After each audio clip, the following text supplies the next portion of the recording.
Cette chronique vous est présentée par Deux Serres. L'atelier Do It Yourself qu'on vous présente aujourd'hui peut être autant réalisé sur rideau que sur coussin. Et c'est un magnifique atelier que j'ai hâte de réaliser. Tania, oui, ça va bien? Ça va super bien. On fait de la teinture aujourd'hui. Oui, exactement, sur tissu.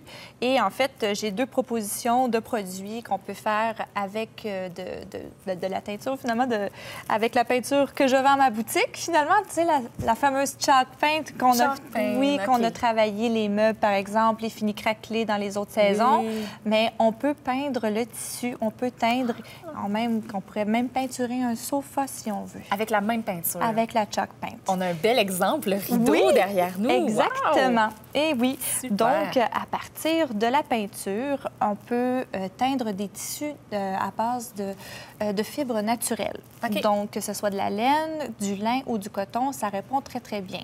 À ce moment-là, ce que j'ai fait, par exemple, avec la chalk paint, c'est que j'ai fait tremper le bout de mes rideaux et de mon coussin que nous avons ici en exemple. Parce que c'est le même principe avec le coussin. C'est le même principe. Et j'ai en fait dilué, comme vous pouvez voir dans ma bassine ici, du liquide. Ici à l'avant? Oui, OK. Oui. Avec de l'eau. Oui. C'est ça? OK. Alors, dans celui-ci, j'ai utilisé la marque la couleur Napoleonic Blue, qui est un bleu royal.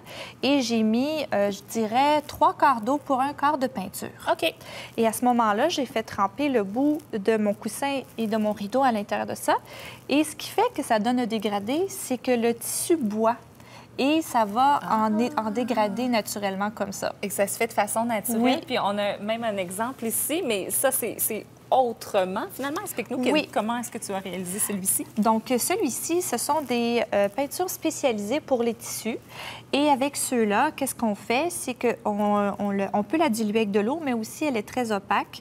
Et comme tu peux voir, il y en a avec de la paillette. Oui, c'est beau. Et j'ai joué. Shine, hein? C'est ça. J'ai joué avec les couleurs. Donc, cette peinture-là, ce qu'elle demande, c'est qu'on doit la repasser une fois qu'elle est séchée pour la cuire. Et à ce moment, oui, exactement. Je comprends mieux, là. Et ça se laisse lavable à l'eau froide. OK. Lavable à l'eau froide, à la machine à laver, aucun problème. Super. Alors, je voudrais te montrer l'autre côté. Je l'aime beaucoup aussi. C'est comme un genre de ombrage nuage. Et ça, c'est parce que j'ai pas protégé mon coussin quand j'ai fait ce côté-ci. Protégé de quelle manière? Bien, en fait, c'est que on ne le fait pas, même le coussin, quand on peinture le coussin, on peinture juste la housse. Oui, oui, tout à fait. Et là, on a une housse ici, justement. Oui, regardez, ici, j'ai utilisé les pochoirs parce que c'est vraiment le fun aussi d'utiliser les pochoirs. Bien oui, puis ça, je veux dire, c'est n'importe quelle sorte de pochoir qu'on retrouve en magasin, qu'on peut utiliser. On peut les faire nous-mêmes. On en a déjà parlé pour d'autres ateliers aussi. Alors, on a vraiment un bel exemple ici. On peut s'amuser. Je suis habillée en concept. Bien oui, c'est le même motif. Mais Tania m'a dit que ce n'était pas prévu. Et non, c'était pas prévu du tout, mais quand même, c'est le même motif. On s'est pas appelé ce matin non plus. Non, on a un petit côté Irish, on aime ça, Oui. Donc, là aussi, j'ai fait une erreur et ça l'a transpercé l'autre côté, mon coussin. OK, mais qu'est-ce que... Mais mettre un sac, justement, de plastique va empêcher que ça transperce de l'autre côté. Ça évite ça? Oui. On est certain qu'à ce moment-là, et là, on ne l'avait pas fait dans ce cas-ci. Non, j'ai pas fait. Fait que là, il faut réparer ma gaffe. Bien, allons-y. Parce qu'il est jamais trop tard. Alors, j'ai préparé ici la peinture, justement, pour les tissus, qui est vendue chez Omer de Serres. Donc, à ce moment-là, je l'ai diluée aussi avec de l'eau parce que c'est le fun de faire des ombrages. Oui, on aime ça. Et un petit pinceau mousse, ça fait un super beau travail. Je te le donne. Moi, je vais prendre celui-ci et on va s'amuser ensemble sur ce coussin. Et qu'est-ce qu'on fait exactement? N'importe quoi. N'importe quoi. On y va selon notre inspiration. Oui. Oups! Donc, comme ça. J'ai fait un dégât, ça commence bien. C'est pas grave, on va nettoyer tout à l'heure. On n'a rien vu.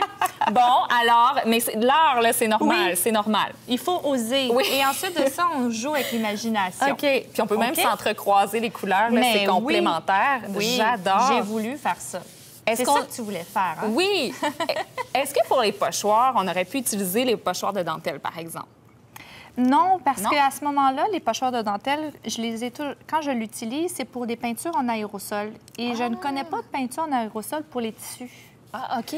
Donc, à partir de celui-là, on peut le faire parce qu'on la pose et ensuite de ça, on prend notre peinture et on le fait justement avec le pinceau mousse. Ça se fait très, très bien.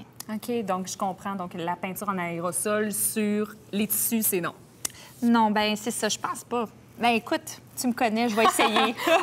On l'essaie. Si vous l'essayez à la maison, ben dites-nous-le. Envoyez-nous vos photos. Absolument. Oui, définitivement, j'aimerais ça. Et d'ailleurs, je vais vous rappeler que si vous voulez revoir les chroniques de Tania, elles sont toutes disponibles sur le site de Homer de Serres. Il y a les fiches détaillées aussi, écrites de tous les ateliers do-it-yourself de Tania de la saison. Alors, vous pourrez les consulter. On peut aller les chercher en boutique, en magasin, finalement.